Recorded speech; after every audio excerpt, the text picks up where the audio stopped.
What do you do with a soaked book? Here in Portland, Oregon, it's a disaster we're a little more susceptible to. Today I'll show you how you can treat a water-damaged book in the comfort of your own home so you can prevent mold and minimize warping.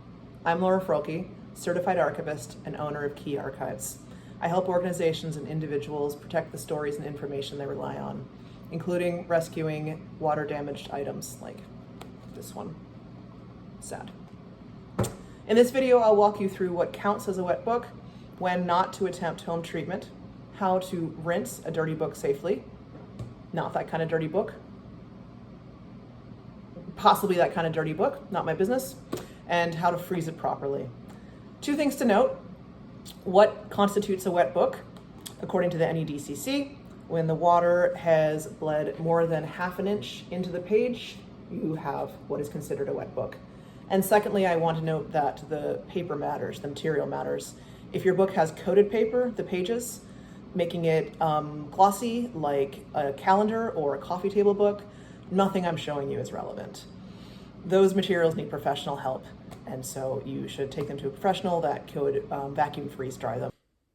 If the water that soaked your book was dirty, say storm runoff ran through your building and dripped onto it, or if you dropped it into a muddy puddle, the first step is to rinse it. And yeah, that means with more water.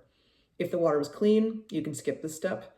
And if the book's inks are water soluble, and you'll start to see that they're bleeding, you can definitely go straight to freezing. You're gonna wanna set up 3 bins of water, hold your book tightly closed, and going spine first. And it's not gonna feel great. It's not gonna feel right, but it is the right thing to do. You gotta do it for your book. You just gotta. And we are gonna rinse it through.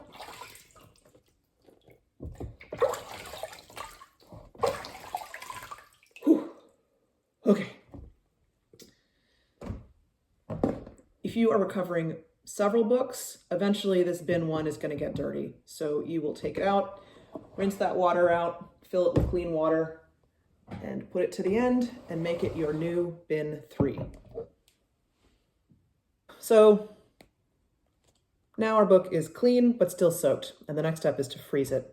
Freezing is the recommended way of treating a wet book, which again means the water has bled more than ½ an inch into the page. Less than that, and it's considered slightly wet. If you have a slightly wet book, you can skip the freezer and go straight to air drying, which I'll cover in part 2. However, most modern freezers have an auto defrost function, which prevents this method from working properly. Your best bet is to use an older fridge or a chest freezer. If you see a buildup of frost, you're on the right track. So check your model number first. If the only freezer you have has auto defrost, it's better to go straight to air drying. And I don't have a chest freezer, but my neighbor does. So we're gonna head over there. And here we are. So let's get it in there. If the book had gotten soaked while it was open, you'll wanna leave it that way. Ours didn't, we'll keep it closed.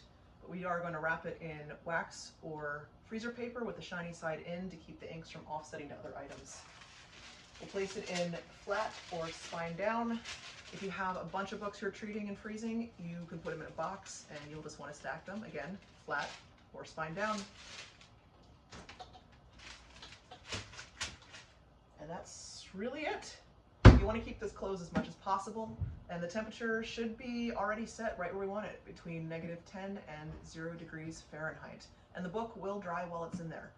It can take months, but for the sake of this demonstration, we'll put it in there for 3 weeks and then take it out and move on to the next step of air drying. So stay tuned for that.